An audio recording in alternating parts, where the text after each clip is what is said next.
নমস্কার সকলকে। পুজো মানেই ঠাকুর দেখা, পুজো মানেই রসনাই, আর পুজো মানেই যেরকম দেখতে পাচ্ছেন অনেক ভিড়। এবার পুজোয় ভীষণ পপুলার হয়েছিল অর্জুনপুর দমদমের ঠাকুরটি, তো আমরাও সেখানেই প্রথম চলে গেলাম সপরিবারে, আর প্রচন্ডই মুগ্ধ হলাম। অন্য রকম সেজে উঠেছে এখানে প্যান্ডেল, এবং মা দুর্গার রূপও বেশ অন্যরকম। মনে হচ্ছে সারা ইউনিভার্সের মাঝখানে মা উজ্জ্বল হয়ে দাঁড়িয়ে রয়েছেন, আর আমরা সেখানে মাকে আরাধনা করছি। অর্জুনপুর থেকে বেরিয়েই আমরা সামনেই একটি প্যান্ডেলে চলে গেলাম, যেখানে তারা ওয়াটার পলিউশন নিয়ে কাজ করেছে, আর দেবীর মূর্তিও এখানে অসাধারণ একটি জলদেবীর মতন।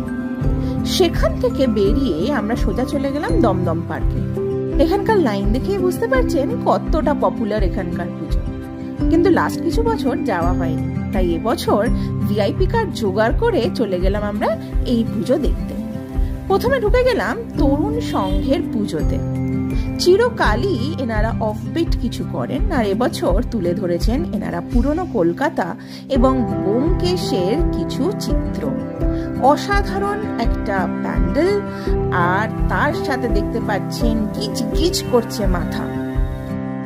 কেউ বলবে না আমরা ভিআইপি এন্ট্রিতে ঢুকেছি। কলকাতার একটি বাড়ির নিচেই আমরা দেখতে পেলাম একটা সুন্দর মূর্তি দেবী প্রতিমার। এখান থেকে আমরা বেরিয়ে গেলাম নেক্সট আমাদের দমদম পার্কের ঠাকুর দেখতে। ভারত চক্রের সামনে গেছিলাম, কিন্তু অগত্যা ঢুকতেই পারলাম না ভিআইপি এন্ট্রি থাকা সত্ত্বেও।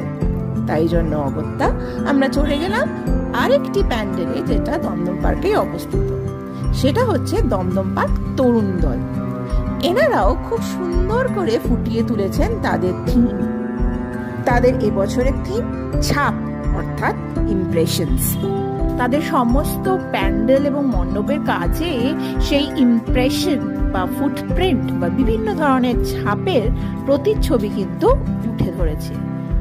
হিস্টোরিক্যালিও যে প্রতিচ্ছবি বা ছাপ আমরা দেখে এসেছি, সেইগুলো তাদের প্রতিমাতে তো আছেই, এবং প্রতিটি নিখুঁত আর্টওয়ার্ক এবং ক্রিয়েটিভিটিতে তারা তুলে ধরেছেন। দমদমেই আমাদের কেটে গেল ষষ্ঠীর সন্ধে। খুব ভালো মতন আমরা কাটালাম এই ষষ্ঠীর সন্ধেটা। আশা করছি আপনারাও ভালো করে কাটিয়েছেন। দেখা হবে খুব শিগগিরই।